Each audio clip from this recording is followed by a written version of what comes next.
Floor, how are you? I'm good, thank you. Very pregnant, but very happy and healthy, so all good. How are you holding up? Good. Climbing stairs is a little bit less easy, and Sure. singing is a bit harder with a shortage of lung capacity, but other than that, really, really well.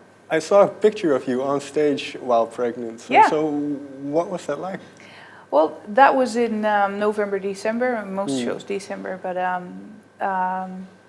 even though more pregnant, of course, than before, still Sure. not in a stage where the baby was that big that it would take up lung space, Okay. as it is at the moment. So singing was still absolutely possible, Okay. yet a little bit more challenging for sure. With Sure. yeah. All right. Well, I want to start with Vehicle of Spirits. It's a live CD, DVD, kind of taking along the audience with your tour across the world. If we go back to your own childhood, was there a concert or maybe a show that you went to that stuck with you over the years? Not really, actually. Okay. Not like that. No, we didn't really go to concerts like that. Okay.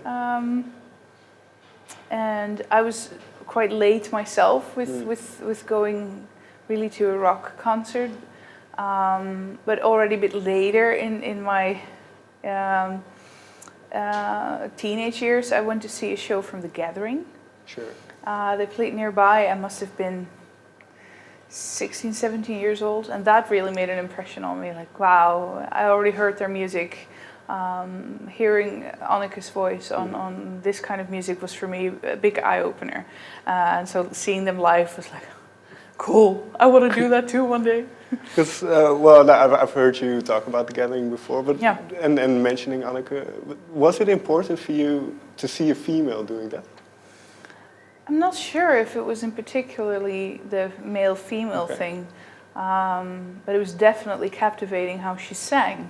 Her voice was Right. just, wow. And of course, being a woman too, I could do something like that. I didn't want to become her copycat, but I did want to do something like that. Sure. To hear another woman or a woman's voice over heavy guitars, that was something that attracted me more than what I've heard before. And well, at that point you were obviously already singing. So did you have in mind kind of what direction you wanted to go in? Because you went to the conservatory in Tilburg. So did you have a plan, so to say? Not yet, not at the time. I just, the Gathering kind of planted the seed for me. I would like to sing in a metal band. Okay. And a bit later, not the concert, but hearing it. Sure. The concert came when I already joined a band called After Forever, which was at the time a band fronted by a growling voice, and so I became the backing vocalist. Sure. And I did dream of going to a conservatory at the time, but I didn't really know yet what it was. I just wanted to do something with music, and throughout those years my style or my desires to continue a career in this became a bit more specific. Of course I was a young teen, so you basically don't know anything yet. And slowly it developed into, okay, yes, I would like to study music, but I don't want to do conservatory because it's too classical, or the music that's not classical is too jazz oriented for me. I'm not much of a theater person, so all the other alternatives at that moment available just didn't really do it for me. But I did sing in After Forever, and we did. I did become the main vocalist at the time, and we started to develop our music more and more. And we, from the beginning, were a very driven band, so we wanted to get a real record deal. And oh my God, if we could do bigger festivals or more shows. And slowly but certainly that ball started to roll a bit at the same time. So when I realized that conservatory wasn't it, there was no alternative yet. But 1 year later, there was a newspaper article that says there's going to be a rock academy. Right. And I took After Forever to the audition for this and actually managed to get in. Was it important for you to have a theoretical background in music? Because you, like you say, the ball was starting to roll with After Forever? Not per se theoretical, but I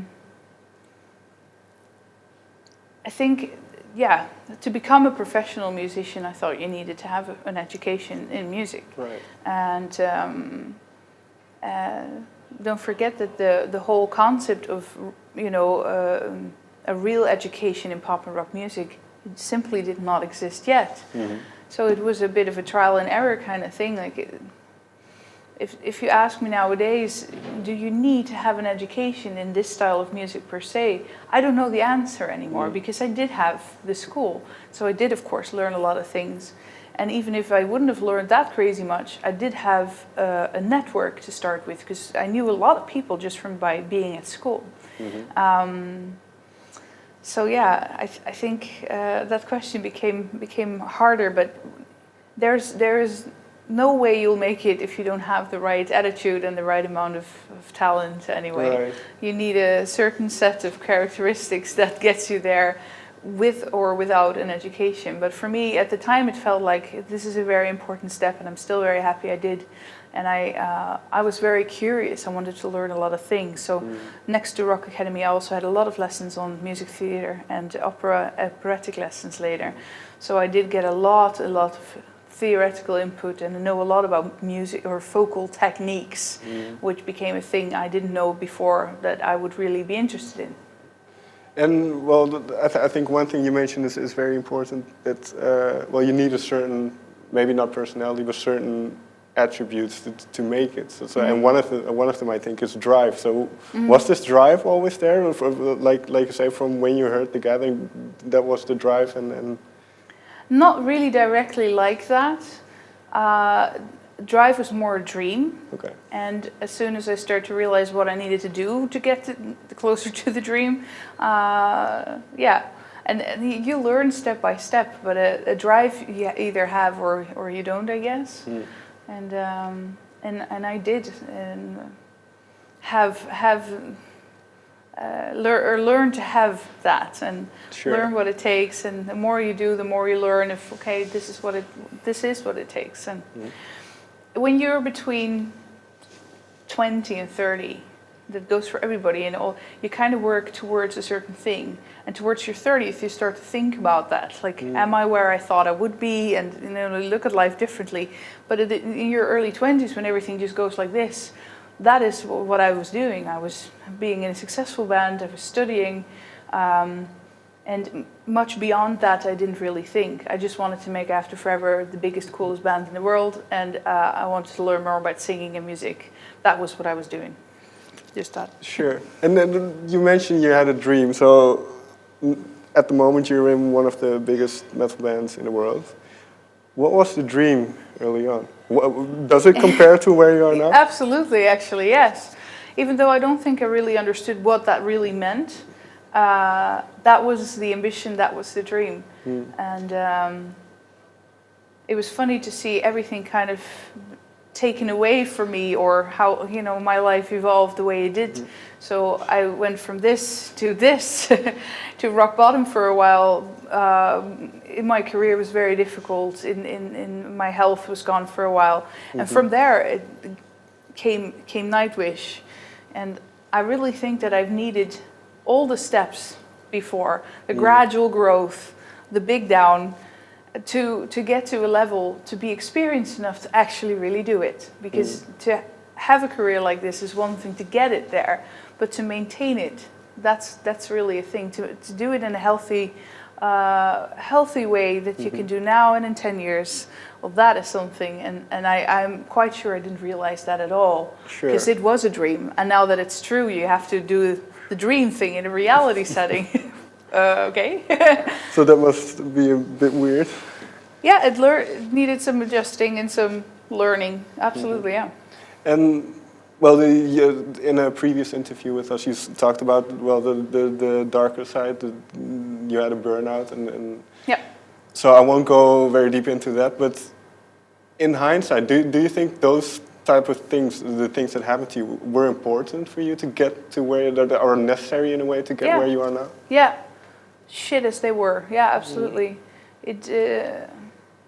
it taught me better what I can and cannot do. Right.